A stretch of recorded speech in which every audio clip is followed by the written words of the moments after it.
እንቁ ግን በማን እጅ አትቀረጽም? በሰው እጅ አትቀረጽም፣ አትቆረጥም። በሙሉ ፍጹም ሆና ተወጣለች። እሷ የማን ምሳሌ ትመስላችኋለች? የድንግል ማርያም ምሳሌ ናት። ያቺ በሰው እጅ እንደማትነካ በሰው እጅ እንደማትቆረጥ ዘራ ብእሲ የወንድ ዘር ያላገኛት እደ ብእሲ የወንድ እጅ ያልዳሰሳት በግብረ መንፈስ ቅዱስ አምላክን ጸንሳ የወለደች እንቁዋ ማን ናት? በአንድ ላይ ማን ናት? እመቤታችን ናትና ላሳያችሁ ምን እንደምትመስል እንቁ እንግዲህ እንድታውቋት ያስፈልጋል። መቼም ማወቅ ጥሩ ነው። እቺ ናት ከአሳ ሆድ ውስጥ የምትወጣ እቺ ናት እንቁ የምትባለው እቺ ናት። አያቻት እያያቻት ታያቻለች። እቺ ማለት ከምን ውስጥ ነው የምትወጣው? እቺ ማለት ናት። ተመልከቱ። መጀመሪያ የጠቀሰው መረግድ ነው። መረግድ ምን እንደሚመስል በኋላ እናያለን። ሄጶዴጤን፣ ጶዴር፣ ጳዚዮን፣ ሰንፔር፣ ሶም፣ ክርስቲሎቤ፣ አሜቴስጢኖስ፣ ኢያሰጲድ፣ ሰርዲኖ፣ ያክንት፣ እልመቅሊጦስ፣ ናብሊስና እብነ አድማስን በመጥቀስ በእነዚህ ሁሉ ድንግል ማርያምን መስሎ የእመቤታችን ጣዕመ ውዳሴ የበዛለት ይሄ ሊቅ አስተምሯልና በእውነት ዛሬያን ምስጢር እንመረምራለን። እግዚአብሔር አምላክ ምስጢሩን ጥበቡን ለሁላችንም ይግለጥልን። ድንግል ማርያም በአሳ ሆድ ውስጥ ያለው የተነባበረ ማዕድን ገንዘቧ ነው። እንደሷ የተነባበረ ጸጋ የተሰጠው ማን አለ? ማንም። እናትነትን ከድንግልና፣ ድንግልና ከእናትነት ማንም የተሰጠው የለም። አገልጋይነትን ከእናትነት፣ እናትነትን የማን አገልጋይ ናት? እኛ የማን አገልጋዮች ነን? እሷ ግን አገልጋዩ ብቻ ሳትሆን ምን ሆነች? እናቱ ሆነች። ድንግልና ከወተት ጋራ፣ ወተት ከድንግልና ጋራ ለማንም የማይሰጥ አገልጋይ ናት። ደግሞ እግዚአብሔር ምን አድርጓታል? ንግስት አድርጓታል እኮ አይደል? ንግስት ሆና ሳለች ደግሞ ከነዳያን ጋር ከኛ ጋር አብራናት በረድኤት አመስግኗት እችን ድርብርብን። ስለዚህ ያቺ የባህርን ቁቺ ማለት ነው በጣም እንደምታበራ በጣም ነጸብራቅ እንዳላት ከቅዱሳኑ ሁሉ ይልቅ በቅድስና የበራችው እንቁ ማን ናት? ድንግል ማርያም ብቻ ናትና ስዕሏ ላይ የከበሩ ድንጋዮች ጌጡ ነበረ በጥንት ዘመን። እነዚህ ማዕድን የመድኃኒትነት ግብር አላቸው። ስለዚህ አእምሮ የተቃወሰበትን ማከም ይችላሉ፣ ሰውን ከአእምሮ ሕመም ይጠብቃሉ ተብሎ ስለሚታመን በተለይ ደግሞ አሜቴስጢኖስ የዚህ የመፈወስ አቅምና ኃይል ስላለው ጽርዓውያን ምን አሉት? አሜቴስት አሉት እና በእኛ ደግሞ አሜቴስጢኖስ ይባላል። ታዲያ አባ ጊዮርጊስ በአሜቴስጢኖስ ደንጊያ እመስልሻለሁ ይላታል። ማንን?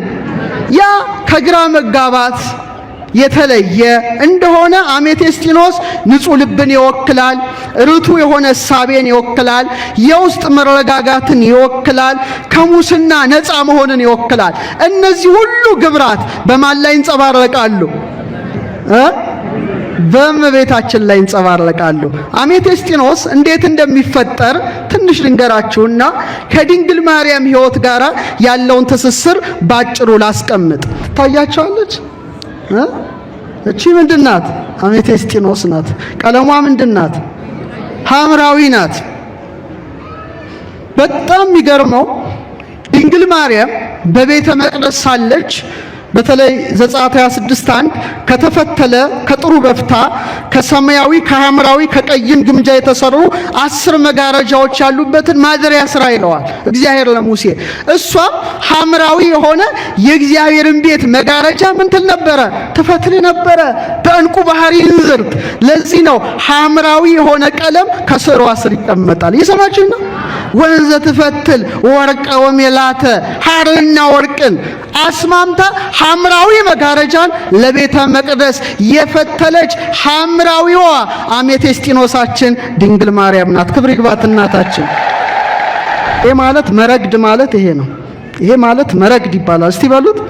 በጣም ጠንካራ ነው።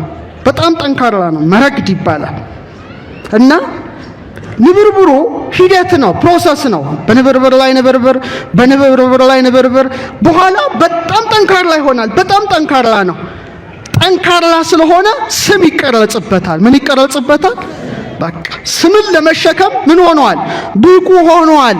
ለዚህ ነው በዘጸአት 28:9 ላይ እግዚአብሔር እንዲህ አለ፣ 2 የመረግ ድንጋይ ወስደ የእስራኤል ልጆች ስማቸውን ቅረጽበት አለ። ስንት ወስደ? ከዛ በትከሻ ላይ አድርገው። አይገርምም? ስም ሁለት መረግድ፣ አንዱን በግራ ትከሻ አንዱን በቀኝ ትከሻ አድርግና የማንን ስም ጻፍ አለው? የእስራኤልን ስም ጻፍ አለ። ደቂቀ እስራኤል የ12ቱን ነገድ ስም ጻፍ አለ። ስለዚህ አሮን በመረግድ የማንን ስም ተሸከመ? የ12ቱን ነገደ እስራኤል ስም ምን ሆነ? ተሸከመ። በምን? በትከሻው። ትከሻው ላይ ያረፈውት ምንድናቸው? መረግድ ሲበሉ ድገሙት። አሮን በትከሻው ላይ ጠንካራ በሆነው መረግድ የእስራኤልን ስም ሲሸከም፣ ድንግል ማርያም ደግሞ በማህፀኗ የእስራኤል አምላክን ተሸከመች። ክብር ለማህፀኗ ነው። ለማህፀኗ ተዘመረላት። እሳቱን እንዴት ቻለችው ነው እኮ። በቃ ሊቃውን ተደንቀዋል። ሰማይ ወምድር ዘያገምሮ እፎንጋ ማህፀነ ድንግል ጾሮ ያሬድ ነው። እንዴት ቻለው? ሰማይና ምድር የማይችለው እኔ እንጃ። መረግድ ናታ ድንግል ማርያም። ድንግል ማርያም እኮ አልማዝ ናት አይደለችም እንዴ? በኃጢአት ያልተነካች፣ ድንግልናው ያልተለወጠ፣ የዓለም ሙስና ያላገኛት፣ በጨለማ ያልተሸነፈች ታላቁ አልማዝ ድንግል ማርያም ሆና ተገኝታለች። አልማዝ በቀላሉ የሚገኝ አይምሰላችሁ። በጣም በትግል በመሬት ጥልቅ ውስጥ በከፍተኛ ግፊት ነው። ግን የሚገርማችሁ ጥልቅ ውስጥ ሲገኝ ሲወጣ፣ ከጥልቁ ውስጥ አልማዝ ሲወጣ ግን ግልጽ ነው፣ እንከን የለሽ ነው፣ አንጸባራቂ ነው፣ በጣም ብሩህ ነው። ድንግል ማርያም ሕይወቷ ይሄ እኮ ነው። በትህትና ኖረች፣ ግን ስትወጣ አምስቱ ሐዘናት ያላሸነፏት አንጸባራቂ ሆና ተገኘች። አልተሸነፈችም። አልማዝ እሷ ናት።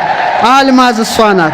የድንግል ማርያም ሃይማኖቷ፣ ምግባሯ፣ ሃይማኖቷ፣ ምግባሯ፣ ትዕግስቷ፣ ፍቅሯ፣ ጣዕመ ፍቅሯ፣ አምላክን የተሸከመ ማህፀኗ፣ እሱን ያዘለ ጀርባዋ፣ እሱን የታቀፈ ክንዷ፣ እሱን የዳሰሱ ጣቶቿ፣ እሱን ያዩ አይኖቿ፣ የእሱን ቃል የሰሙ ጆሮቿ፣ የእሱን መዓዛ ያሸተቱ አፍንጮቿ፣ እሱን የሳሙ ከናፍሯ፣ እሱን ያጠቡ ጡቶቿ፣ ከእርሱ ጋር የተመላለሱ እግሮቿ። እንቁ እንቁ እንቁ! ክብር ይግባት እናት ወርቃችን እንቋችን ናት። በስመ አብ ወወልድ ወመንፈስ ቅዱስ አሐዱ አምላክ። አቤቱ ጌታችን አምላካችን ንጉሳችን ሕይወታችን ብርሃናችን ተቀዳሚ ተከታይ የሌለ የአብ የባህሪ ልጅ ኢየሱስ ክርስቶስ ሆይ ከባህሪ አባትህ ከአብ ከባህሪ ሕይወትህ ከመንፈስ ቅዱስ ጋራ ክብርና ምስጋና አምልኮትና ውዳሴ ላንተ እናቀርባለን።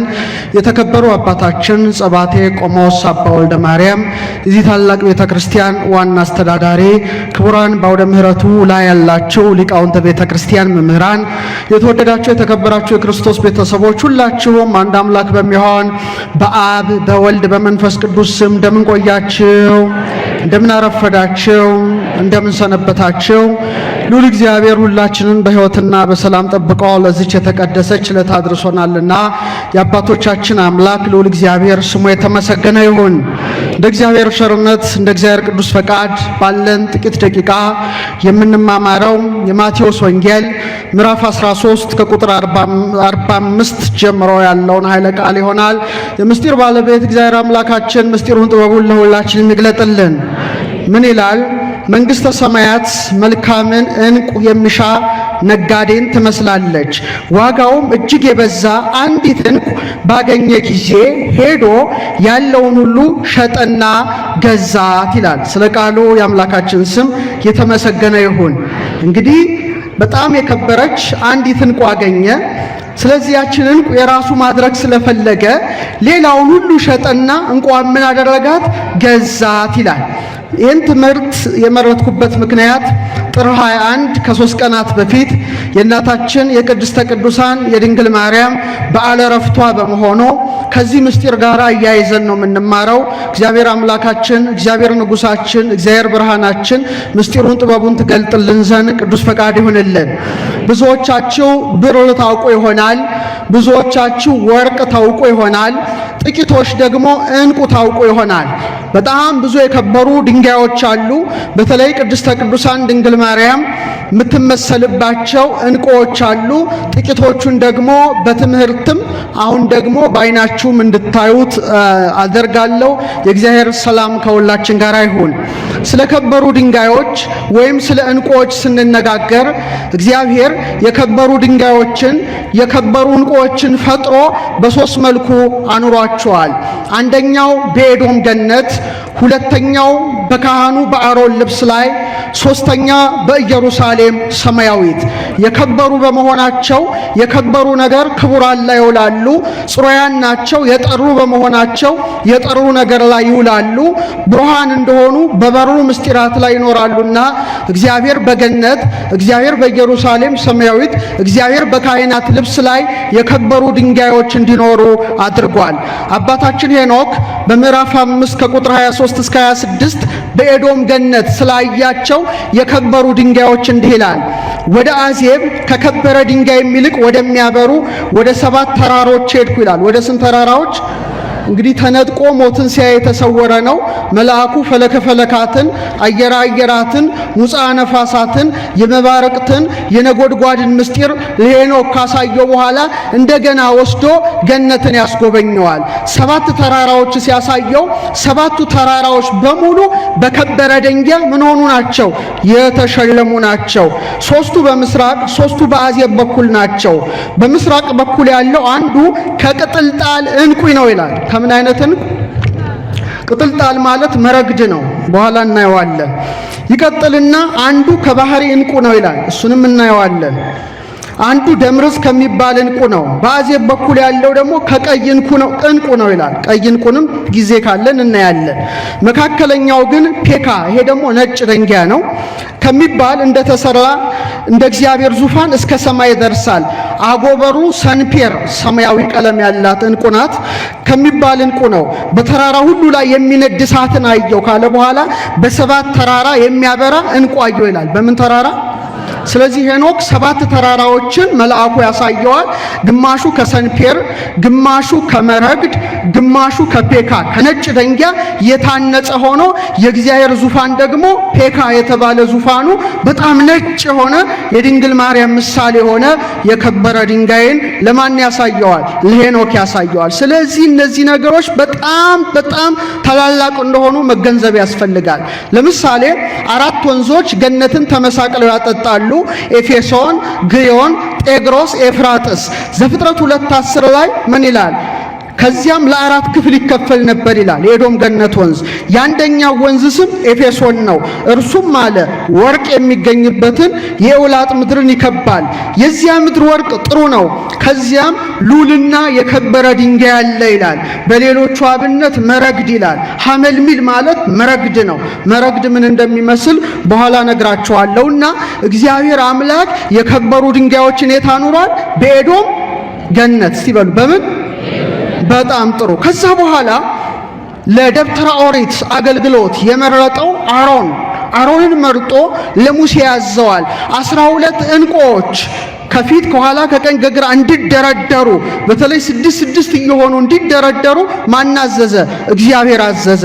በተለይም በዘጸአት 28 ከ17 ጀምሮ ምን ይላል? በ4 ተራ የሆነ የዕንቁ ፈርጥ አድርግበት። በፊተኛው ተራ ሰርዲዮን፣ ቶጳዚዮን የሚያብረቀርቅ ዕንቁ ይላል። በሁለተኛው ተራ በልብሱ ማለት ነው። በሁለተኛው ተራ በሉር ታውቃላችሁ? እሺ በኋላ እናየዋለን። ሰንፔር አልማዝ ይላል። በሶስተኛው ተራ ያክንት፣ ኬልቄዶንና አሜቴስጢኖስ ይላል። በአራተኛው ተራ ቢረሌ፣ መረግድ፣ ኢያሰጲድ በወርቅ ፈርጥ እያደረግ አሮን ልብሱ ላይ ሲሄድ ደግሞ ድምጽ ያሰማል። ሹዋ ይላል። ህዝቡ አሁን አሮን ለማይጠንት አሁን ለጸሎት ገባ እያሉ ሚተጉ ናቸውና 12 የከበሩ ዕንቁዎችን በማን ልብስ ላይ ያኖረ? በአሮን። እስቲ በሉ በጣም ጥሩ። በዚህ ስንደነቅ ታላቋ ከተማ ሁላችንም ከሞት ተነስተን የምንኖርሳት ኢየሩሳሌም ሰማያዊት በ12 ዕንቁዎች የተሰራች ናት። በምን አይነት ዕንቁዎች? በ12። ራእይ 21:20 ላይ የከተማይቱ ቅጥር መሰረት በከበረ ድንጋይ ሁሉ ተጌጦ ነበረ። ፊተኛው መሰረት ኢያሰጲድ፣ ሁለተኛው ሰንፔር፣ ሶስተኛው ኬልቄዶን፣ አራተኛው መረግድ፣ አምስተኛው ሰርዶንክስ፣ ስድስተኛው ሰርዲዮን፣ ሰባተኛው ክርስቲሎቤ፣ ስምንተኛው ቢረሌ፣ ዘጠነኛው ወራወሬ፣ አስረኛው ክርስፕራስስ፣ 11ኛው ያክንት፣ 12ኛው አሜቴስጢኖስ ነበር ይላል። 12ኛው ምንድነው? አሜቴስጢኖስ። እስቲ እነዚህ ነገሮች በጣም የተለዩ ናቸው። ስለዚህ ኢየሩሳሌም ሰማያዊት በምን ታንጻለች? በ12 ዕንቁዎች እግዚአብሔር ሰርቷታል።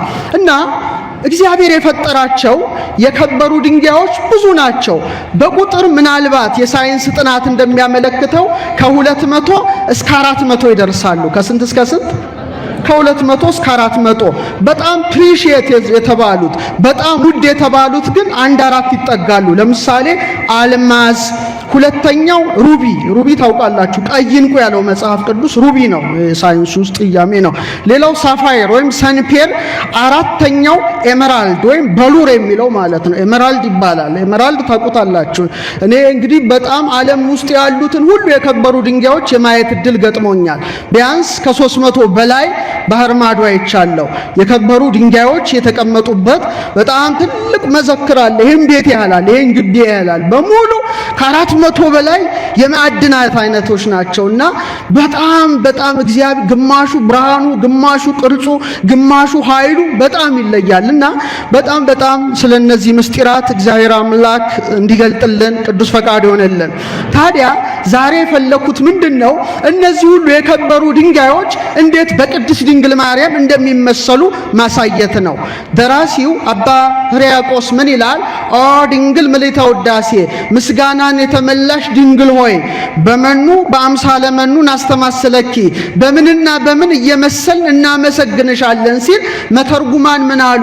ከፍ ብለን በሰማይ ባሉ በፀሐይ በጨረቃ በከዋክብት ነው ወይስ ምድር ላይ ባሉ ዝቅ ብለን በወርቅን መስልሽ በእንቁን መስልሽ እያሉ ሊቃውንት አስተምረውናልና እኔ ደግሞ ከምሳሌዎቿ ለየት የሚሉትን ዕንቁዎችን እንዴት አድርጋ ድንግል ማርያም እንደወሰደቻቸው እንማራለን። እግዚአብሔር አምላክ ምስጢሩን ጥበቡን ለሁላችንም ይግለጥልን። ድንግል ማርያም በዕንቁ ተመስላለች፣ በዝርዝር እናየዋለን። ስጦታ ደግሞ ዕንቁም ትሰጣለች ድንግል ማርያም ለወዳጆቿ። ለምሳሌ ለአባ ሳሙኤል ዘዋልድባ ምን ሰጥተዋለች? ነጭ ዕጣንና ዕንቁ ሰጥተዋለች። እሷም ዕንቁ ናት፣ ዕንቁ ሰጥተዋለች። እሷም ዕጣን ናት፣ ዕጣን ሰጥተዋለች። ሊቀ ካህናት ሳሙኤል እንዘ ይጼልይ በቅዳሴሃ ማርያም እኔ እሂዛ በእዴሃ ወሀበቶ ክሌታ ማይላል። ሁለት ስጦታ ሰጠችው። አንዱ ምንድነው? ዕንቁ ነው። አንዱ ደግሞ ምንድነው? ነጭ ዕጣን ነው። ዛሬም ረድኤቷን በረከቷን ለሁላችን ትስጠን። ምንም ትሰጣለች። ለደቅሲዮስ ወንበር ሰጥተዋለች። ለኒቆላዎስ አጽፍ ሰጥተዋለች። ለአባ ጊዮርጊስ ዘጋስጫ ደግሞ መጽሐፏን ሲጽፍ መጽሐፉን ብሪት የሚያደርግ የከበረ ደንጊያ አሳየችው ይላል እመቤታችን። ህብሩን አሳየችው ይላል ዜና ገሉ ላይ። በተለይ ምን ትለዋለች? ዚማት በሚባል ሀገር ሄደ የከበረ ደንጊያ ታገኛለ፣ በዛ ደግሞ ቀለሙ ሁሉ የበራ እንዲሆን አድርግ ብላ ድንግል ማርያም ለማን ነገረችው? ለአባ ጊዮርጊስ ዘጋስጫ። በረከቱ ይደርብን እና አባ ጊዮርጊስ ዘጋስጫ በድርሰቱ ላይ 14 የከበሩ ድንጋዮች ጠቅሷል። ስንት? 14 ጠቅሷል። 14ቱ ለድንግል ማርያም መስሎ አስተምሯል። ምን ይላል? ልቡናዬ አለ በከበሩ ድንጋዮች መስልሽ ዘንድ አነሳሳው ይላል። በቃ ከዛ እየጠቀሰ መጀመሪያ የጠቀሰው መረግድ ነው። መረግድ ምን እንደሚመስል በኋላ እናያለን።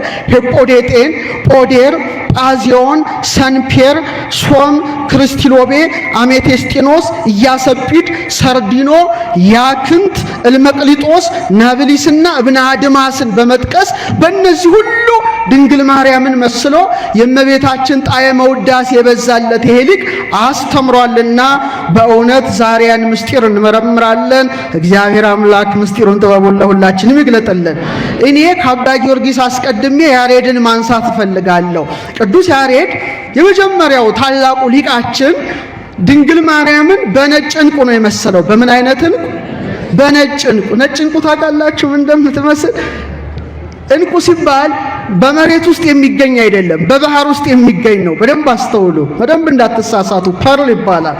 ማርያም ተሃቱም ትካት ውስተ ከርሱ ለአዳም ከመባህሪ ጻዳ። ማርያም ግን ከጥንት ጀምሮ በአዳም ባህሪ ውስጥ፣ ባህሪ ማለት ከባህር ጋር ይገናኛል።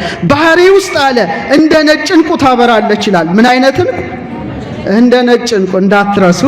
እንደውም ይቀጥልና እምድኅረ ፈጠሮ ለአዳም ርየ በውስቴቱ ይላል። አዳምን ከፈጠረ በኋላ በውስጡ አለ ርየ በውስቴቱ ብእሲተ ከመባህሪ ጽዱተ ወብርሂተ።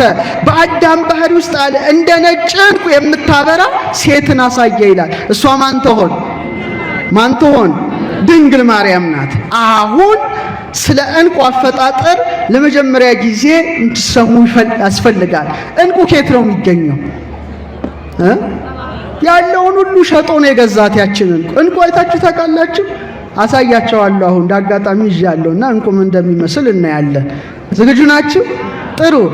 ዕንቁ በየብስ አይገኝም። ምን ውስጥ ነው የሚገኘው? ባህር ውስጥ ነው የሚገኘው። ባህር ውስጥ ደግሞ በጥልቅ ባህር ውስጥ ሲሆን በሰው እጅ በፍጹም አትሰራም። የባህሯ ዕንቁ በሰው እጅ በፍጹም አትቀረጽም። በምን ውስጥ ነው የምትገኘው? በአሳ ሆድ ውስጥ። በምን ሆድ ውስጥ? ኦይስተር የሚባል አሳ አለ።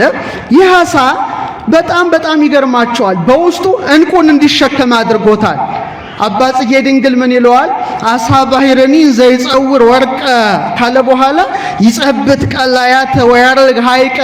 የባህር አሳ አለ ወርቅን ዕንቁን ተሸክሞ በባህሩ ውስጥ ዋኝቶ ከውስጡ ይወጣል ይላል። ምን አሳ? ምን? በጣም ጥሩ። ስለዚህ ሊቃውንቱ ዕንቁ ከአሳ ውስጥ እንደሚገኝ ምን ብለዋል? አውቀዋል፣ ተረድተዋል። እና እንዴት እንደሚፈጠር ዕንቁ አሳያቸዋለሁ። ኦይስተር የሚባል አሳ አለ። ይተነፍሳል። ምግብ ለመመገብ አፉን ይከፍታል። ኢንተርኔታችሁ ለዚህ ዕውቀት ተጠቀሙበት። ዝም ብላችሁ ቲክቶክ አሉባልታ እያየን ወደ መቃብር እንዳንወርድ። ኦይስተርን እስቲ ጉግል አድርጋችሁ እንዴት ዕንቁ ይፈጥራል ብላችሁ የቤት ስራ እና ንጥረ ነገሮች ይገባሉ፣ ምግቡ ይገባሉ፣ ውሃው ወደ ውስጡ ይገባል። በድንገት እዚህ አሳ ውስጥ ምን ይገባል መሰላችሁ? አሸዋ። ምን ይገባል? የአሸዋ ቅንጣት ይገባል። እና ድንገት ነው የሚገባው። እና የኦይስተሩ የአሳው ሁለት ሰውነት አለው፣ ለስላሳ ሰውነትና ቅርፍት ሰውነት አለው። ስለዚህ መሃል ውስጥ ይገባዋልና ህመም ይሰማዋል። ዕንቁ ምኑ ገባበት ውስጡ? አሸዋ። እስቲ በሉ። በጣም ጥሩ። እግዚአብሔር ይሄንን አሳ ሲፈጥረው በውስጡ በጣም ለስላሳ ኔከር ተብሎ የሚጠራ እጅግ ድርብርብ የሆነ ውስጡ አስቀምጦለታል። ይሄን የማስራ ነው? የእግዚአብሔር ስራ ነውና በሳይንሱ ካልሲየም ካርቦኔት የሚባል ክሪስታል ኦርጋኒክ ፕሮቲን ያለው ነውና በጣም የሚገርማችሁ ብርሃንን የሚያንጸባርቅ ድርብርብ ሽፋን አለው። ታዲያ ምን ያደርጋል መሰላችሁ? ያንን ውስጡ ከቶ በድርብርብ አንጸባራቂ ሽፋኑ ይጠቀልለዋል። ምኑን? አሸዋውን። ምኑን? አሸዋውን። ቢያንስ ከ2 ዓመት እስከ 5 ዓመት ሊፈጅበት ይችላል። በጣም የሚገርማችሁ በመጨረሻ ምን ሆኖ ይፈጠራል? ዕንቁ ይሆናል። ያ ማለት ነው ምን ሆኖ ይገመታል? አሳ ባህርኒ ዘይጸውር ወርቀ። በሰው እጅ የማይቀረጽ። አሁን እነዚህ የማዕድኖች በሰዎች መቅረጽ ትችላላችሁ። አሳ ውስጥ የምትገኘው ባህሪያዊት ዕንቁ ግን በማን እጅ አትቀረጽም? በሰው እጅ አትቀረጽም፣ አትቆረጥም።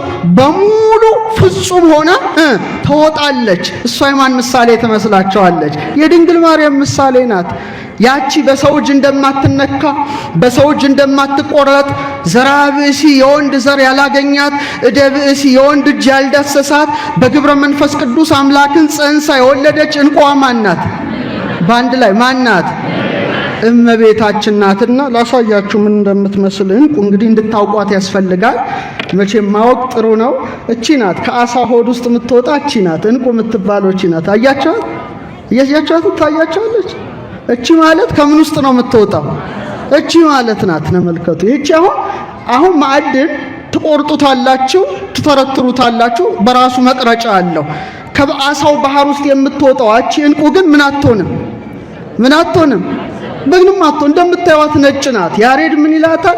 ማርያም ተሃቱም ትካት ውስጥ ከርሱ ለአዳም ከመባህሪ ጻዳ። እንደዚህች አይነት ማለት ነው። እቺ ማለት ፐርል ትባላለች፣ ዕንቁ ትባላለች። እስቲ በሏት። አሁን ለዚህ ነው ሊቃውንቱ በተለይ በገና ሲደረድሩ የእግዚአብሔር ልጅ በመጣ ጊዜ ለካሳ እንበለ ዘር ወይም ያለ ዘር እንደ ንብና እንደ አሳ ይላሉ። እንደምንና እንደምን? እንደ ንብና እንደ አሳ ማለት እኮ ይሄ እኮ ነው። በግብረ መንፈስ ቅዱስ አምላክም በድንግልና ጸንሳ በድንግልና ምን ሆነች? ወለደች።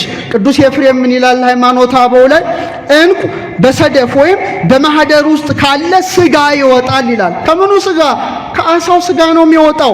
እንደዚሁ ይላል አካላዊ ቃል ኢየሱስ ክርስቶስም ያለ ዘር በሰው ስጋ እንደተወለደ የማያምን ማን ነው ይላል። ምን የማያምን ማን ነው ይላል። ስለዚህ እቺ እንቁ የማን ምሳሌ ናት? ለዚህ ነው ስዕሏ ላይ እቺ አሁን ጸባቴ ታስታውሰው እንደሆነ ሐመረ ነው ኪዳነ ምሕረት አስተዳዳሪ ነበሩ አይደለ? እንደዚህች አይነት እንቁ ስዕሏ ላይ ተሰክቶ ተስሏል አይደል? እዚህ ጋር ስጦታ ሰጥተውኛል። ይሄ ማለት በጥንት ጊዜ ስዕላት ሲሳሉ በድንግል ማርያም ስዕላት ዙሪያ የከበሩ ድንጋዮች ማጌጥ እዚህ ጋር እዚህ ላይ በሙሉ ምሳሌዎቿ የሚሆኑ እንቁዎች ናቸው።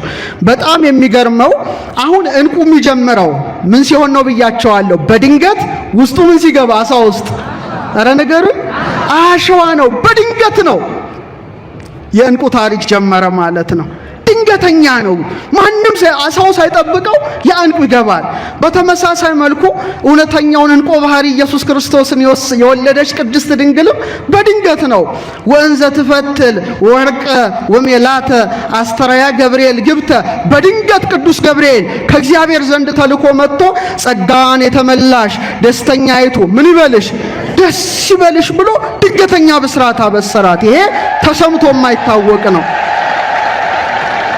በጣም ከባድ ከአይምሮ በላይ ነው። እሷ ራሱ ከንግግሩ በጣም ምን አለች ይላል? ደነገጠች ይላል። እንኳን እሷ ቅዱስ ገብርኤልም አያቅም። መልአክኒ ያይመረ ዕለተ ምጽአቱ ለቃል አምላክ ሰው አምላክ የሆነበትን ምስጢር ማን ያውቅም? ገብርኤል አያውቅም። ድንግልም ከአይምሮ በላይ የሆነውን ነገር ምን አለችው? እንደ ቃል ይሆነልኝ ይደረግልኝ ብላ ተቀበለች። አሳው አሸዋውን እንደሚውጠው የሰማችኝ ነው። አሳው አሸዋውን እንደሚውጠው ድንግል ማርያምም ማንን ተቀበለች? የእግዚአብሔርን ቃል በእምነት ተቀበለች። ግን የሚገርመው አሳው አሸዋ ውስጡ ባደረ ጊዜ ምቾት ብቻ አይምሰላችሁ። ምንም አለ፣ ህመምም አለ። ምን አለ? ህመም አለ። ድንግል ማርያም ጌታን በመጽነሷ መከራ አግኝቷታል። ዮሴፍ አረጋዊ ልለያት ፈለገ። በቃ መኑ ቀረጸ አክናፈ ድንግልናኪ እማበ መኑ ጸነስኪ ከማን ወለድሽ እያለ መጨረሻ እንደውም ሊለያት ሲያስብ ለሷ ህመም እኮ ነው ይሄ። ሊለያት ሲያስብ የማን ተገለጠለት? የእግዚአብሔር መልአክ ቅዱስ ገብርኤል ተገልጦ ከሷ የሚወለደው በግብረ መንፈስ ቅዱስ ነውና የዳዊት ልጅ ዮሴፍ ጮኛ ማርያምን ለመውሰድ ምን አትበል ይለዋል፣ አትፍራ ይለዋል። ረዴቱ በረከቱ ይደርብን። እንደገና ደግሞ ማየዘለፋ ትጠጣሏት። በጣም ሆድ በጥብጦ አንጀት ቆራርጦ የሚጥለውን አጠጧት። እሷ ግን እውነተኛዋ እንቁ ናትና ፊቷ እንደ ፀሐይ ያበራ ነበር። አክብሯት እችን ንግሥት። እንደገና ደግሞ በቤተልሔም ማደሪያታ ስትንከራተት ተመልከቱ። ገስታውስ የእንግዳ ማደሪያ እንኳን ለሷ ታቶ ምን ውስጥ ነው የወለደችው? የከብቶች በረት ውስጥ ነው የወለደችው። ታዲያ እቺ ንግሥት እቺ እንቁ በጣም ትደነቃለች። እና የሚገርመው እንቁዋ ምን አላት ብያቸዋለሁ? ንብርብር አላት። ምን አላት? ንብርብር ነው። ኔከር የሚለውን ስታዩት እንዲህ የተነባበረ በጣም ደግሞ ብዙ ሽፋን ነው። ጥቂት አይምሰላችሁ። በሺዎች የሚቆጠሩ እያንዳንዱ አሳ ውስጥ ያሉ ሽፋኖቹ እንዴት እንደሚያምሩ በጣም ንብርብር የበዛባቸው እንቁዎች እጅግ ሲያምሩ፣ ጥቂት ንብርብር ያላቸው ደግሞ በጣም ጥቂት የሆነ ብርሃንን ነው የሚሰጡት። ታዲያ የተደራረበ ብርሃን የተጎናጸፈችው ማን ትመስላችኋለች? ድንግል ማርያም ናት። ድንግል ማርያም በአሳ ሆድ ውስጥ ያለው የተነባበረ ማዕድን ገንዘቧ ነው። እንደሷ የተነባበረ ጸጋ የተሰጠው ማን አለ? ማንም። እናትነትን ከድንግልና፣ ድንግልና ከእናትነት ማንም የተሰጠው የለም። አገልጋይነትን ከእናትነት፣ እናትነትን የማን አገልጋይ ናት? እኛ የማን አገልጋዮች ነን? እሷ ግን አገልጋዩ ብቻ ሳትሆን ምን ሆነች? እናቱ ሆነች። ድንግልና ከወተት ጋራ፣ ወተት ከድንግልና ጋራ ለማንም የማይሰጥ አገልጋይ ናት። የማ ደግሞ እግዚአብሔር ምን አድርጓታል? ንግስት አድርጓታል እኮ አይደል? ንግስት ሆና ሳለች ደግሞ ከነዳያን ጋር ከኛ ጋር አብራናት በረድኤት አመስግኗት እችን ድርብርብን። ስለዚህ ያቺ የባህርን ቁቺ ማለት ነው በጣም እንደምታበራ በጣም ነጸብራቅ እንዳላት ከቅዱሳን ሁሉ ይልቅ በቅድስና የበራችው ዕንቁ ማን ናት? ድንግል ማርያም ብቻ ናት። እና ስዕሏ ላይ የከበሩ ድንጋዮች ጌጡ ነበረ በጥንት ዘመን። ሰጊድ ወአምሃ ይደሉ ለስዕልኪ ማለት ምን ማለት ነው? ስግደትና እጅ መንሻ ማለት ወርቁን ዕንቁን ያደርጉላታል። ግማሾቹ ደግሞ ምን ያደርጋሉ? ዕንቁ ወርቅ ከሌላቸው አበባ ይሰጧት ነበረ። ናንፈርዝ ቅድመ ስዕላ እንዘንሁ ብጋዳ እጅ መንሻ ጊፍት ለማን የዕንቁ ጊፍት ይሰጧታል የጥንት ሰዎች። ለምንድን ነው? ድንግል ማርያም ምን ስለሆነች ነው? ንገሩኝ። አቃቢተ ሆት የምትባል አቶስ ገዳም የምትገኘው ስዕለ ማርያም አቤት ያላት የማዕድን ብዛት! ሰው ሁሉ ስጦታ ያመጣላታል። ያንንም መስጠት የማይችሉ ደግሞ ምን ያደርጋሉ? እንዘ ትነጽፍ ዘርቤታተ ወትነሰንስ መጽሬ ለክብረ ስዕልኪ ድንግል ትሰግድ ነፍሴ ምንጣፍ እያነጠፉ አበባ እየበተኑ በስዕሏ ፊት ምን ያደርጋሉ? ይሰግዳሉ።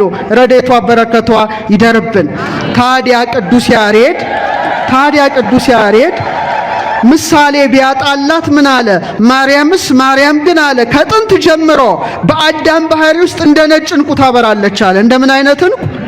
ብዙ አይነት ዕንቁ አለ ከአሳ ሆድ ውስጥ የሚወጣ። ለምሳሌ ነጭ አለ፣ ክሬም የሚመስል አለ፣ ግራጫ አለ፣ ጥቁር የሚመስል አለ፣ ቡናማ ይወጣል። አንዳንዴ ደግሞ ብታዩ ሮዝ፣ አረንጓዴ፣ ሰማያዊ ዕንቁዎች ከአሳ ሆድ ውስጥ ይወጣሉ።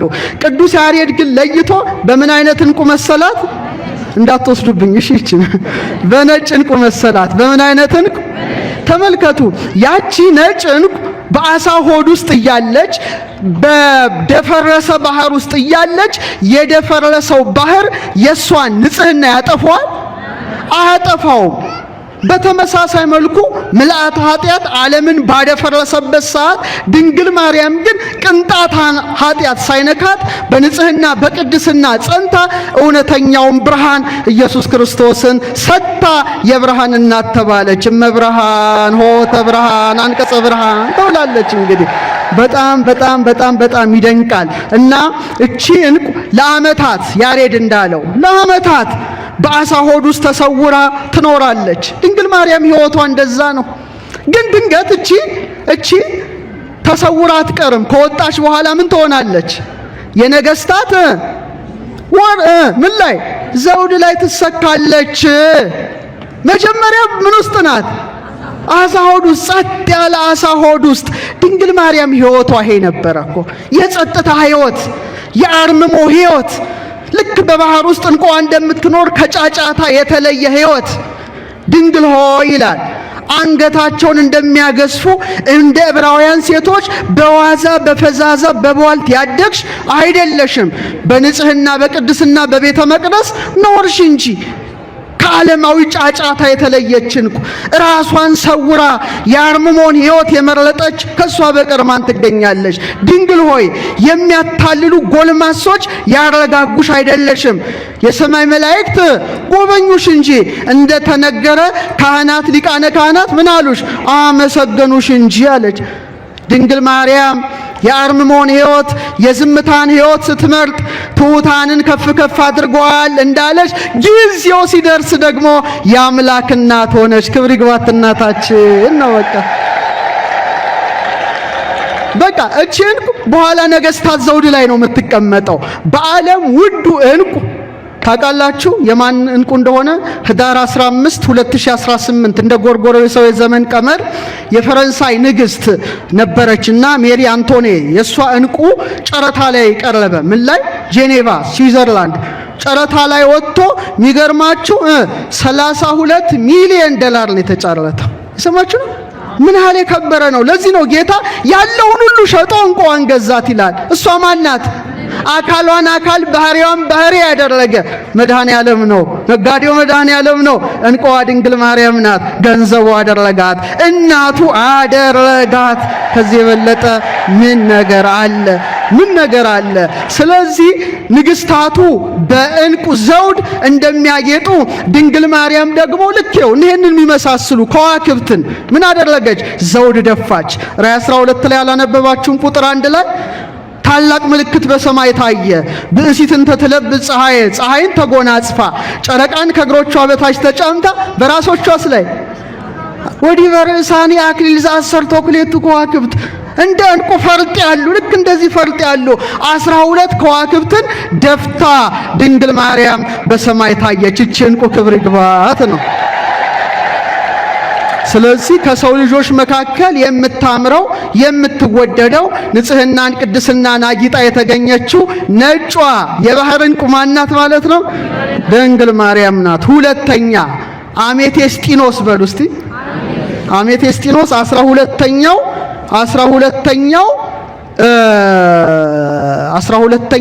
የኢየሩሳሌም ሰማያዊት የታነጸበት ምንድነው? የከበረ ድንጋይ ነው። የከበረ ድንጋይ ነው እና አሜቴስጢኖስ በጣም ይገርማል። ይሄን ነገራችሁ ትምህርቴን አበቃለሁ። ከቃሉ ጋር ናችሁ? እሺ።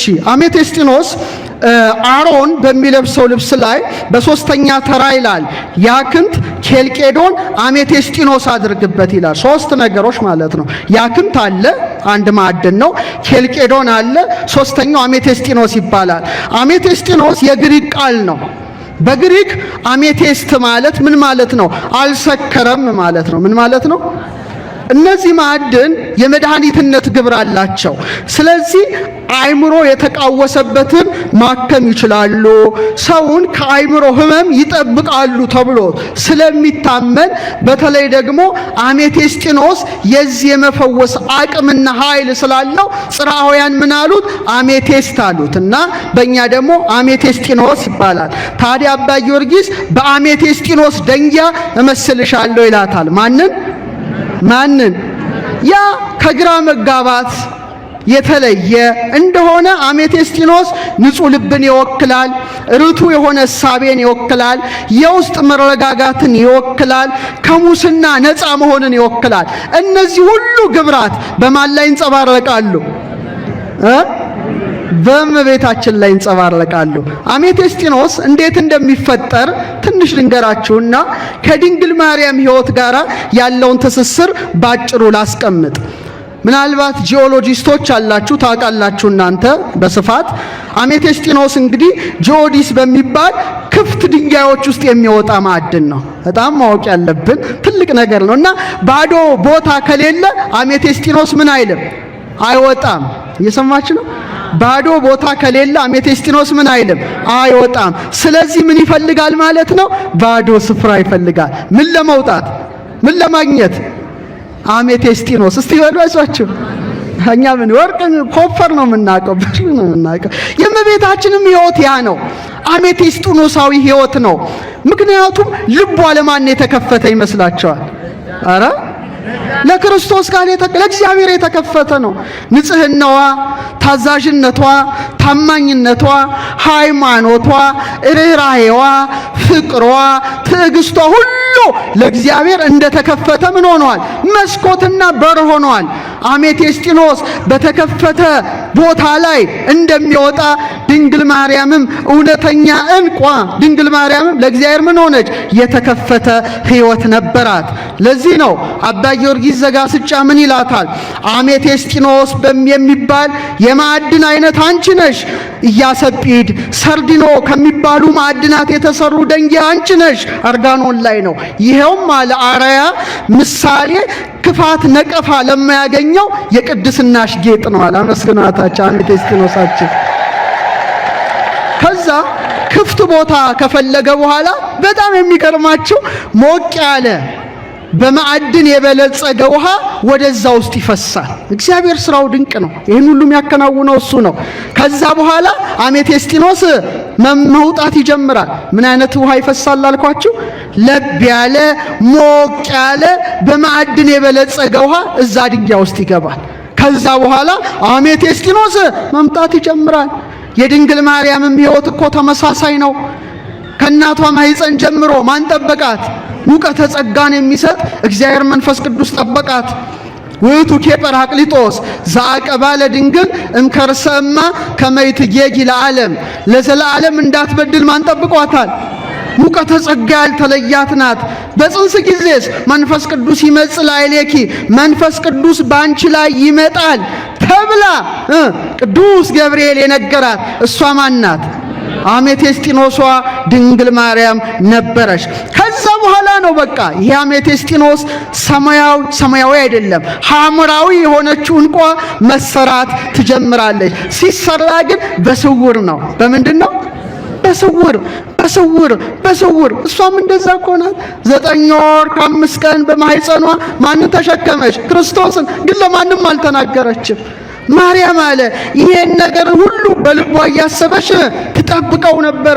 ኤልሳቤጥ ጋር እንኳን ስትሄድ የጌታዬ እናቱ ካለቻት በኋላ የባሪያውን ትሕትና ተመልክቷል። አያችሁ የትሕትና ቤት አሜቴስጢኖስ ሆና የተገለጠች እሷ ድንግል ማርያም ናት። ቀለሟ ሐምራዊ ነው፣ ወይን ጠጅ ቀለም ነው።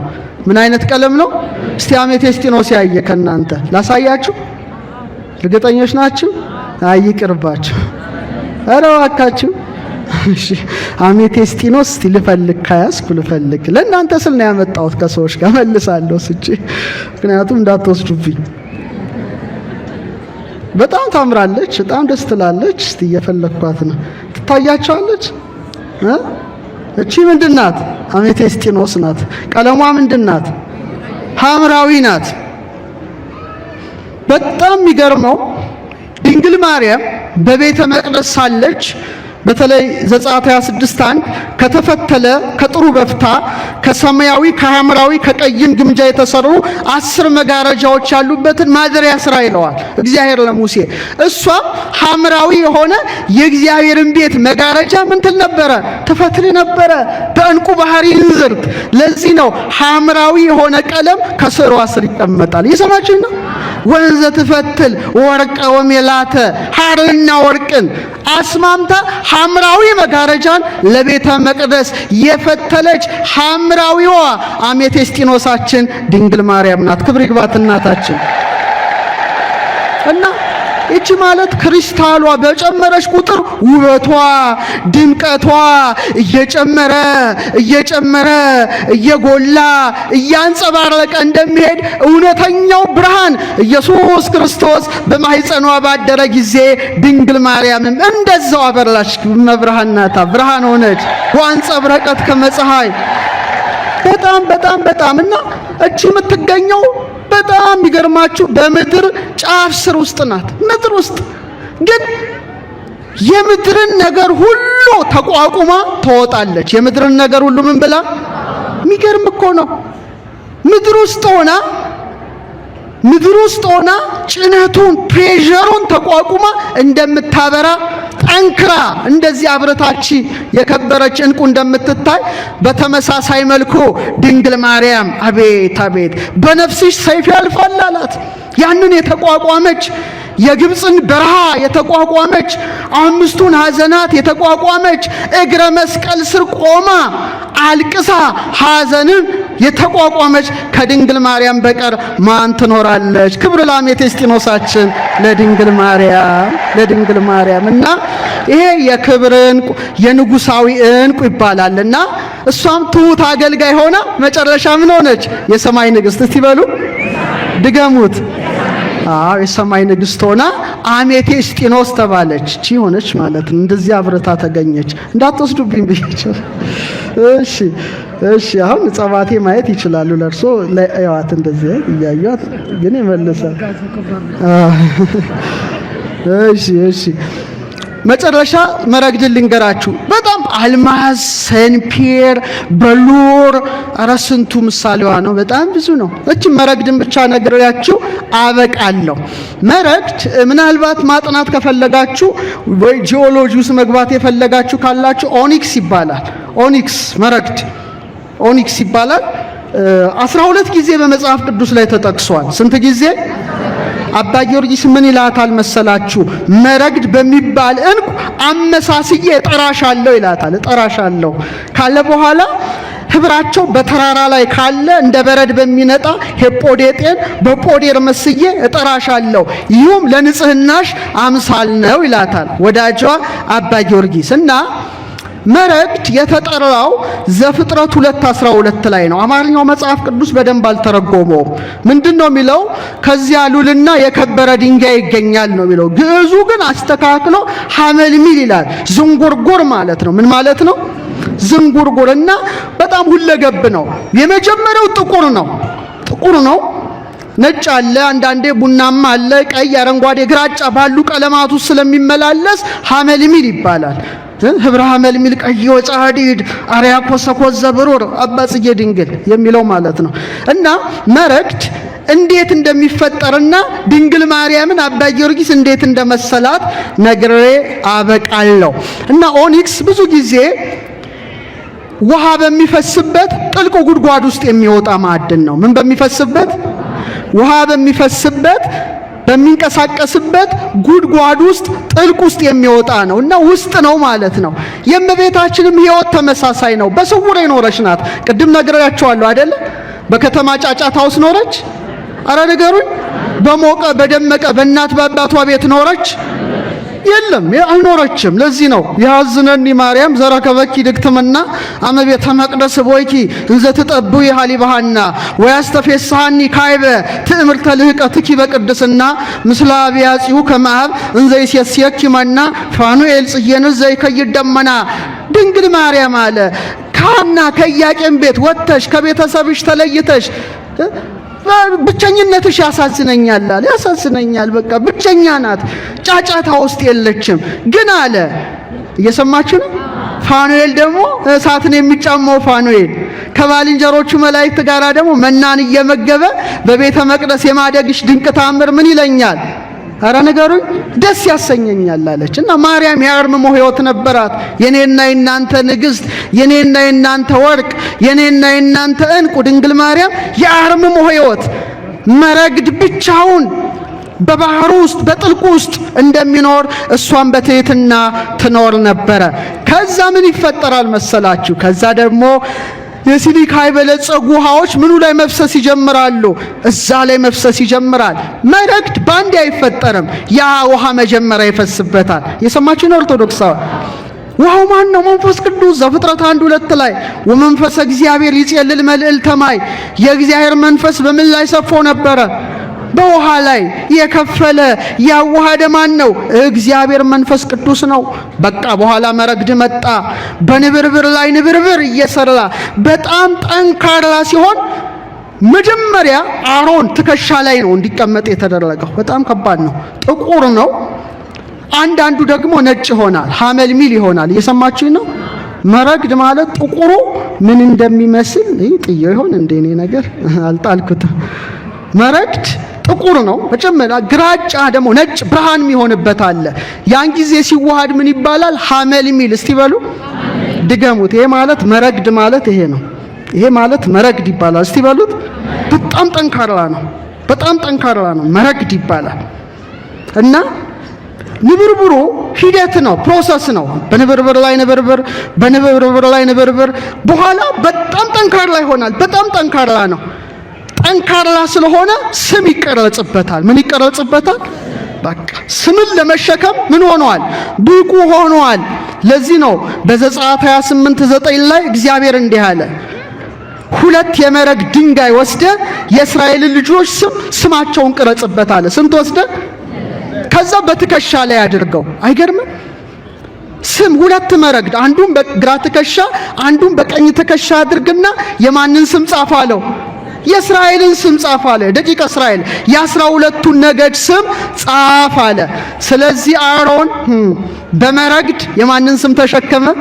የ12ቱን ነገደ እስራኤል ስም ምን ሆነ? ተሸከመ። በምን? በትከሻው። ትከሻው ላይ ያረፈውት ምንድናቸው? መረግድ። ሲበሉ ድገሙት። አሮን በትከሻው ላይ ጠንካራ በሆነው መረግድ የእስራኤልን ስም ሲሸከም፣ ድንግል ማርያም ደግሞ በማህፀኗ የእስራኤል አምላክን ተሸከመች። ክብር ለማህፀኗ ነው። ለማይጸኗ ተዘመረላት። እሳቱን እንዴት ቻለችው ነው እኮ። በቃ ሊቃውን ተደንቀዋል። ሰማይ ወምድር ዘያገምሮ እፎንጋ ማይጸነ ድንግል ጾሮ ያሬድ ነው። እንዴት ቻለው? ሰማይና ምድር የማይችለው እኔ እንጃ። መረግድ ናታ ድንግል ማርያም። አሮን እንኳን የተሸከመው የእስራኤልን ስም ነው። ድንግል ማርያም የተሸከመችው ማንን ነው? የእስራኤል ዘስጋ የእስራኤል ዘነፍስ ፈጣሪ በትከሻው መስቀልን የተሸከመውን ኢየሱስ ክርስቶስን ስትሸከም ተቃጠለች? አረ ንገሩኝ። አልተቃጠለ። እንዴት ነው ነገሩ? እንዴት ነው አስባችሁታል? በጣም ከባድ እኮ ነገር ነው። እንዴት ከርሰ ድንግል አብዮተ ለዓለም አየራት የድንግል ማርያም ማኅፀን ከአየራት በለጠ። ወተሰብሐ ሱራፌል ወኪሩቤል በኪሩቤል በሱራፌል ዘንድ ተመሰገነ። ከርሰ ድንግል ኮነ ታቦቶ ማኅደረ ለእግዚአብሔር አዶናይ አዶናይ ለተባለ ለእግዚአብሔር ማደሪያውን ሆነ። መረግዶና የተገኘች ጽናትን ያየንባት አሮን በትከሻው የተሸከማት የወርቅ መረግድ ድንግል ማርያም ብቻ ናት። ክብር ይግባት፣ ክብር ይግባት፣ ክብር ይግባት። እዚህ መረግድ ጠንካራ ጽኑ እንደሆነ መከራን የተቋቋመች ከሷ በቀር ማን ትገኛለች? እግረ መስቀል ስር ቆማ እላዩ ላይ ተደፍታ ስታለቅስ የኖረች ልቧ ግን ያልተሰበረ በነፍስሽ ሰይፍ ያልፋል ብሎ ስምዖን የተናገረላት ከሷ በቀር መረግዳችን ማን ትሆናለች? መረግዳችን ድንግል ማርያም ናት ነው። ድንግል ማርያም ናት። በመጨረሻም እንደው የከበረ ዳይመንድ ነግሬያችሁ ላውቃ። 5 ደቂቃ በቃ ትምህርቴን ጨርሳለሁ። 5 ደቂቃ እስቲ ዳይመንድ አድማስ በሉ እስቲ ድገሙት እስቲ። አልማዝ ነው አድማስ? አልማዝ የአማርኛ ነው እና 7 ጊዜ ተጠቅሶ አልማዝ የለኝም። ሶሪ የለኝም ማሳየት አልችልም። የለኝም። ኢዮብ 28:18 ምናልባት አንዳንድ ዞች አሁን ለሚስቶቻቸው የዳይመንድ ጊፍት የሚሰጡ ባሎች አሉ። እስቲ የሰጣችሁ እጅ አውጡ። ላስደበድባችሁ እኮ ነው በለ እና ለመቤታችን ብትሰጡ የተሻለ ነበረ። ጊፍት ብትሰጧት ምን አለበት? እና ኢዮብ ምን ይላል? ስለ ዛጎልና ስለ አልማዝ አይነገርም ይላል ኢዮብ 28:18 ላይ ከጥበብ ጋር ያነጻጽራልና አሮን የለበሰው ሁለተኛው ተራ ላይ ልብስ ላይ በሉር ሰንፔርና አልማዝ ይላል። ስንተኛ? አልማዝ ነውና አልማዝ ምን ማለት መሰላችሁ? በጽራውያን አዳማስ ይሉታል። አዳማስ እኛ አድማስ የምንለው ፍቹ ምንድነው? የማይሸነፍ የማይበገር የማይጠፋ ማለት ነው። አልማዝ ጠንካራ ነው አይደል? አልማዝ ይበገራል? አናቀው። ሴቶች አስገዙ። እሺ ካልገዛልኝ ብላችሁ እንትን በሉ። እሺ አይደቅም፣ አይበላሽም፣ አይሟሟም፣ አይጠፋም። በጣም ጠንካራ ስለሆነ እግዚአብሔር ምን አለ መሰላችሁ? ለሕዝቅኤል በምዕራፍ 3 ቁጥር 9 ላይ ከቡላ ድንጋይ ይልቅ እንዳለ አልማዝ ግንባርህን አጠነክርልሃለሁ አለ። እግዚአብሔር እንደ አልማዝ ያጠንክረን። ግንባርህን አጠነክርልሃለሁ አለ። ድንግል ማርያም እኮ አልማዝ ናት አይደለችም እንዴ? በኃጢአት ያልተነካች ድንግልናው ያልተለወጠ የዓለም ሙስና ያላገኛት በጨለማ ያልተሸነፈች ታላቁ አልማዝ ድንግል ማርያም ሆና ተገኝታለች። አልማዝ በቀላሉ የሚገኝ አይምሰላችሁ። በጣም በትግል በመሬት ጥልቅ ውስጥ በከፍተኛ ግፊት ነው። ግን የሚገርማችሁ ጥልቅ ውስጥ ሲገኝ ሲወጣ ከጥልቁ ውስጥ አልማዝ ሲወጣ ግን ግልጽ ነው፣ እንከን የለሽ ነው፣ አንጸባራቂ ነው፣ በጣም ብሩህ ነው። ድንግል ማርያም ሕይወቷ ይሄ እኮ ነው። በትህትና ኖረች፣ ግን ስትወጣ 5 ሐዘናት ያላሸነፏት አንጸባራቂ ሆና ተገኘች። አልተሸነፈችም። አልማዝ እሷ ናት። አልማዝ እሷ ናት። ስለዚህ የደረሰባት ሐዘን ምኗን ገለጠ? ክብሯን፣ ንጽህናዋን ገለጠ። አልማዝ በምን ውስጥ ያልፋል? በእሳት ውስጥ። እስቲ በሉት፣ በምን ውስጥ ያልፋል? እሷም በእሳት ውስጥ አልፋለች። የግብጽ በረሃዊ እሳት ልቧ ሲደማ አላያችሁም? ቀራንዮ ላይ ያን ሁሉ የሐዘን ነበልባል አሸንፋ ድንግል ማርያም አሁን በሰማይ ያለች። ክብር ይግባት ነው። በጣም እና ለምሳሌ ዳይመንድ ብርሃን ይቀበላል አይደል? እዚህ ጋር ብታረጉት ብርሃን ይቀበላል፣ ብርሃን ያበዛል፣ ብርሃን ያፈነጥቃል፣ ብርሃንን አድምቆ ያሳያል። ይህ ብቻ ሳይሆን ብርሃን በውስጡ ቢያልፍም አልማዙ ምን አይሆንም? አይሰነጠቅም። ምን አይሆንም? ድገመው። ምን አይሆንም? ድንግል ማርያም ታላቁን ብርሃን ከብርሃን የተገኘ ብርሃን ኢየሱስ ክርስቶስን በማህፀኗ ስትሸከም አልተቃጠለችም። ብርሃኑን በድንግልና ጽንሳ በድንግልና የወለደች እንደ ታተመ ማኅተመ ድንግልናዋ ጸንታ የኖረች እሷ ማን ናት? በኋላ አልማዝ በነገስታት ራስ በንግስታት ዘውድ ላይ ጸንቶ እንዲቆም ድንግል ማርያምም የሰማይና የምድር ንግስታት ሆና ከብራ ትገኛለች ነው። እና አባ ጊዮርጊስ እንዲህ ይላል። እስቲ አብረን እንበል። አርጋኖን ላይ አንጥረኞች በሉ እስቲ ብረቶችን የሚያቀልጡበት ብርቱ የአድማስ ደንጊያ አንቺ ነሽ። በወሊድ ጊዜ ያልተለወጠ የማኅተመ ድንግልናሽ ኃይል እንደ አድማስ እንደ አልማዝ የጸና ነው። ድንግል ማርያም ድንግልና የጸና ነው። የማይበገር ነው። በመጨረሻም ሰንፔር ላመጣላችሁ ነበረ። ዛሬ ያልያዝኩትም ሌላ ቀን አመጣላችኋለሁ። ሰንፔርን ፍቅሯ ስለሆነ እሷን ብቻ ልናገር ይፈቀድልኝ። ሰንፔር እስቲ በሉ። ሰንፔር በጣም በጣም በጣም በጣም ደስ ስትል ሰማያዊ ናት። ሰንፔር ሳፋየር ታውቃላችሁ? ሳፋየር ጂኦሎጂስቶች እዚህ ውስጥ ካላችሁ በጣም ሰንፔር እግዚአብሔር ለምን መርጦታል መሰላችሁ? ለዙፋኑ። ለምን? ለዙፋኑ ፔካ ነጭ ደንጊያ እንደመረጠ በዙፋኑ ወለል ሰንፔር አለ። ለምሳሌ ሲና ላይ ሙሴ 70 ሽማግሌዎችን አስከትሎ ሲወጣ ዘጸአት 24:10 ላይ የእስራኤልንም አምላክ አዩ ይላል። ሲያዩት ከእግሩ በታች እንደ ሰማይ መልክ የሚያበራ እንደ ብሩህ ሰንፔር ደንጊያ የሚመስል ወለል ነበረ ይላል። ምን የሚመስል? ሰንፔር። እንደገና ሕዝቅኤል 1:26 ላይ የሰንፔር ድንጋይ የሚመስል የዙፋን አምሳያ ነበር ይላልና በ30 ዓመቱ ላይ ሕዝቅኤል ተመስጦ መጥቶበት ኮቦር ላይ ሲመለከተው ኪሩቤል የእግዚአብሔርን ዙፋን ተሸክመዋል እና ዙፋኑ የሰንፔር ነበር ይላል። የምን ሰንፔር? ሰማያዊ። ማ ተቀምጦበታል ላዩ ላይ? ተናገሩ። እግዚአብሔር ማ? ምን አይነቷል? ምኑ ላይ? ሰንፔር። ያቺ ሕዝቅኤል ኮቦር ላይ ያያት ሰንፔራዊት ድንጋይ ማን ትሆን?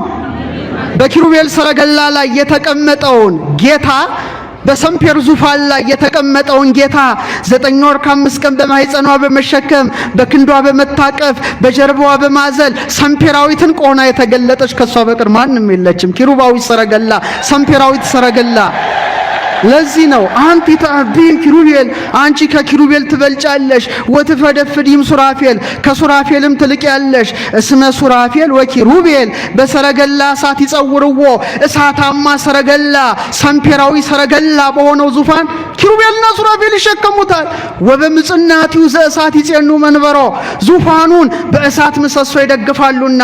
አንቲ ጾርኪዮ በከርስኪ፣ አንቺ ግን ያንን አምላክ በማኅፀንሽ ተሸከምሽው። ወሐቀፍኪዮ በአብራክኪ፣ በጉልበቶችሽ ታቀፍሽው። ወሐዘልኪዮ በዘባንኪ፣ በጀርባሽም አዘልሽው። ህየንተ ሰረገላ እሳት አብራክኪ ኮና፣ በእሳቱ ሰረገላ ፋንታ ጉልበቶችሽ ሆኑ። ምኖችሽ ሆኑ? እነዚያ በሰንፔራዊ ሰረገላ ሲሸከሙት ድንግል ማርያም በጉልበቶቹ አቀፈችው። ህየንተ ምጽናቲው ዘእሳት አእዳውኪ ኮና፣ በእሳቱ ምሰሶ ፈንታ እጆችሽ ሆኑ። ምኖችሽ? እነዚያ ሰንፔራዊት ዙፋኑን ፔካዊት ዙፋኑን በእሳት ምሰሶች ሲደግፎ ድንግል ማርያም ዙፋኑን ሳይሆን በዙፋኑ ላይ የተቀመጠውን በክንዷ ደገፈችው። ክብር ለክንዷ፣ ክብር ለማኅፀኗ። ስለዚህ ማኅፀኗ እስቲ አብረን ንጉሥ የተቀመጠበት በሉት እስቲ። ሰንፔራዊ ዙፋን ሊቀ ካህናት የተቀመጠበት ሰንፔራዊ የሊቀ ካህናት ዙፋን፣ ሁሉን የያዘ ዙፋን፣ ህሊናዋ የመታዘዝ ዙፋን፣ ልቧ የትህትና ዙፋን፣ ሰንፔራዊት ዙፋን ድንግል ማርያም ብቻ ናት። እና ቀለሟ ሰማያዊ ናት። አሁን ይሄ መረግድ ጥቁር ነው፣ እንቁ ደግሞ ይሄኛው ነጭ ነው። አባታችን የያዙት ደግሞ ፐርፕል ነው። እቺ ደግሞ ሰንፔር ሰማያዊት ናት። ምን አይነት ናት? ሰማያዊ ናትና ልብሷ ቀለም የሚመስለው ማለት ነው። ልብሷን አይታችሁት የለ? ሰማያዊው ቀለም ሰንፔራዊ ነው። እየሰማችሁ ነው? ኦርቶዶክሳው ግን ሊቃውንቱ የሚጠቅሱት አባቶቻችን በሰዓታት ሲቆሙ ሚሉትን ነገር ልንገራችሁ። ፍቅርሽ በሉ እስቲ ሰንፔር ነው። አባ ጊዮርጊስ እኮ ነው ያለው። ማዕድና ትስባለች። ሰንፔር እንደው ማምጣት ነበረብኝ። በጣም አይንን እንዴት እንደምስብ እግዚኦ! መሳብ ብቻ አይምሰላችሁ፣ ማዕድናትን ሳብ ታረጋለች። የማግኔት ጠባይ አላት እና ምን ይላታል? ፍቅርኪ ሰንፔር ለዘይርቆ ይስህቦ መንገል አሚን ያቀርቦ መኑ ከማኪ ምክንያት ድህን ዘተውቦ። ሰንፔራዊ ፍቅርሽ በሉ እስቲ ድገሙት ባካች። የራቀውን ያቀርባል። ምን አይነት ፍቅርሽ! አቤት አቤት! ወደ ሃይማኖት ያቀርበዋል። ምክንያት የተሰጠው ምክንያት ድህን የተሰጠው እንዳንቺ ማን አለ? አቤት ድንግል ማርያም ፍቅር ናት። እንዴት ሳበችን! ሁላችን ሳብ ባረገችን። ተውት ሌላውን፣ እንደው ስዕሏ እንኳን አይስባችሁ? ከሩቅ ስታዩ እኮ አታውቁትም። በቃ ወደ ስዕሏ ስትሄዱ ዝም ብላችሁ በቃ ሳብ ሳብ ሳብ አይደል እንዴ? ለምሳሌ ልጅ እናቱን ሲያይ እንዴት ነው የሚሆነው? እየተሳበ አይኗን እያየ አይደል የሚሄደው? ነው አይደለም?